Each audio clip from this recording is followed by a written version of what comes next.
ओम शांति। हमारा सब्जेक्ट है कि क्रोध आने का कारण क्या है। ये जो ज्ञान है ना, ये ज्ञान स्वयं के लिए है। समझिए कि मैं ज्ञान स्वयं को दे रहा हूँ, अपने आप को बता रहा हूँ मैं, है ना। ऐसा ना समझे कि ये ज्ञान हम दूसरों के लिए है ना। और मैं इसे यूट्यूब में डाल करके दूसरों को इम्प्रेस करना चाहता हूँ, ऐसा कुछ भी नहीं है। ये केवल अपने आप को मैं क्लियर कर रहा हूँ कि आखिर में क्रोध आता क्यों है, इसका वजह क्या है। मैं अपने आप से बात कर रहा हूँ, अपने आप से पूछ रहा हूँ कि क्रोध क्यों आता है, उसका आने का कारण क्या है।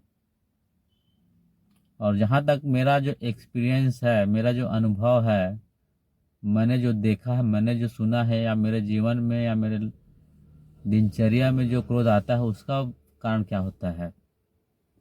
हो सकता है ये कारण औरों का भी हो सकता है, इसलिए मैं बात करूँ कि मुझे क्रोध क्यों आता है ना। और क्रोध आने से मुझे प्रॉब्लम या समस्या क्या होती है, तो इस चीज़ को मैं अपने आप से बात कर रहा हूँ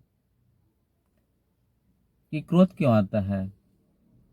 आने का कारण है कि हम किसी से अपेक्षाएं रखते हैं कि सामने वाला व्यक्ति, मैं जो राय दे रहा हूँ, मैं जो आइडिया दे रहा हूँ, ये सही है और इसे अप्लाई करना चाहिए सामने वाले को, जिससे कि सामने वाले को भी फायदा होगा और मुझे भी फायदा होगा। लेकिन जो मैं राय दे रहा हूँ, जरूरी नहीं है कि सामने वाला जिस भाव से मैं उसको राय या सलाह सलाह दे रहा हूँ, उसी भाव से ही उसको समझे और समझ करके उसे अप्लाई करे, है ना। ये जरूरी नहीं है कि उसकी समझ शक्ति अलग है और मेरी समझ शक्ति अलग है। और जब मेरी सलाह देने पर सामने वाला वैसा कार्य नहीं करता है, तो मुझे लगता है कि मुझे मेरी बातों को तवज्जो नहीं दिया जा रहा है। इसलिए क्या होता है, अहंकारवश, ईगोवश मुझे क्रोध आता है। और उसी बात को फिर मैं दोबारा उसको मतलब कड़े रूप में उसको बोलूँगा या समझाता हूँ या कहता हूँ कि मैं जो बोल रहा हूँ सही है, उसे करो, है ना। तो ये भी एक वजह है क्रोध आने का, कि मेरी बातों को नहीं सुना जा रहा है ना। कि मुझे लगता है कि मैं एक्सपीरियंस होल्डर हूँ, है ना। मेरा खुद का अपना बहुत एक्सपीरियंस है किसी भी सब्जेक्ट में, तो उसको मैं सामने वाले को बोल रहा हूँ या कह रहा हूँ, लेकिन सामने वाला मेरे तरीके से उस कार्य को नहीं कर रहा है, इसलिए मुझे क्रोध आ रहा है। ठीक है, पहली बात ये हो गई। दूसरा वजह हो सकता है क्रोध आने का कि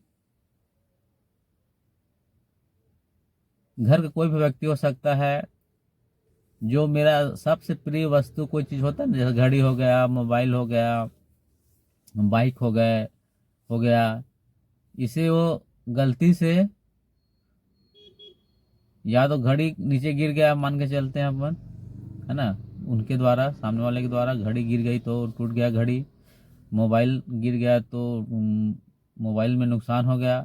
तो इस वजह से भी क्रोध आता है। अरे, देख के नहीं कर सकते क्या, है ना।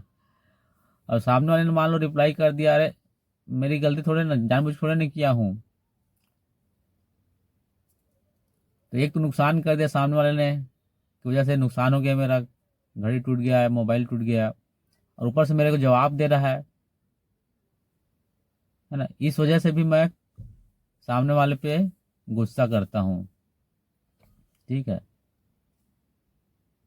तो स्वाभाविक बात है, कोई जान बूझ के, तो कोई घर का व्यक्ति है ना, कोई भी हो सकता है, भाई हो सकता है, बहन हो सकता है, अपना बच्चा हो सकता है ना, पति पत्नी, कोई भी, माता पिता, कोई भी हो सकता है, कोई भी हो सकते हैं जिनके हाथों से वो गिर करके टूट गया, है ना।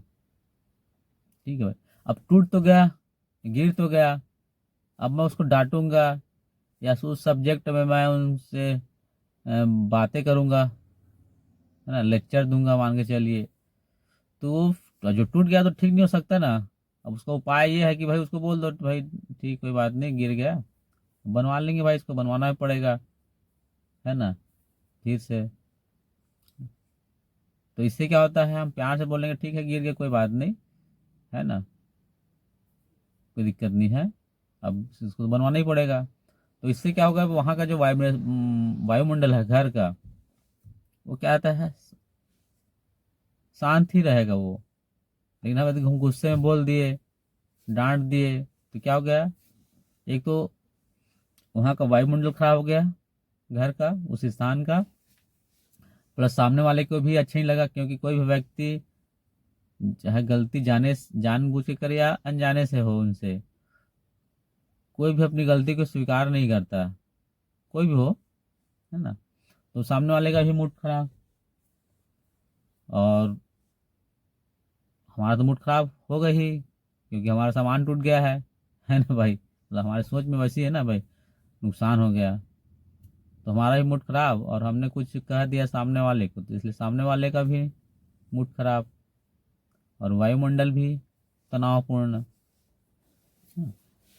तो दूसरा क्रोध आने का जो कारण है, ये नुकसान होना, है ना,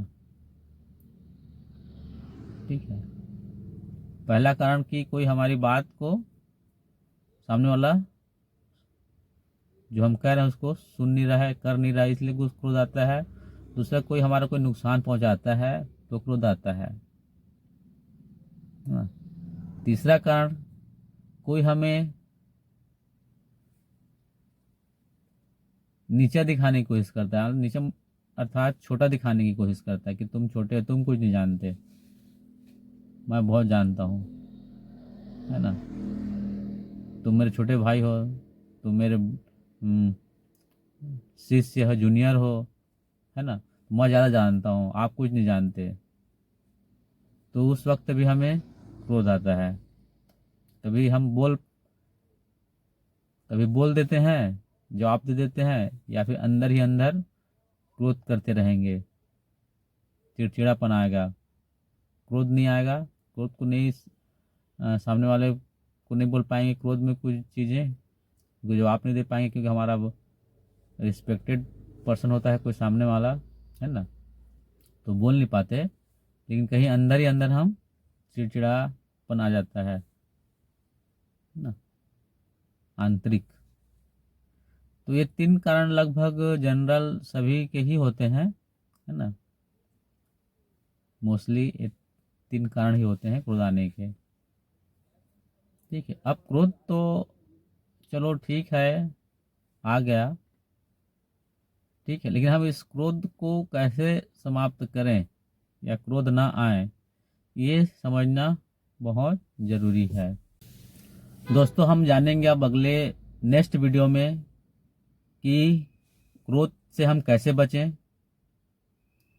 और क्रोध ना आए इसके लिए हम क्या कर सकते हैं, ये जानेंगे नेक्स्ट वीडियो में। अच्छा, ओम शांति।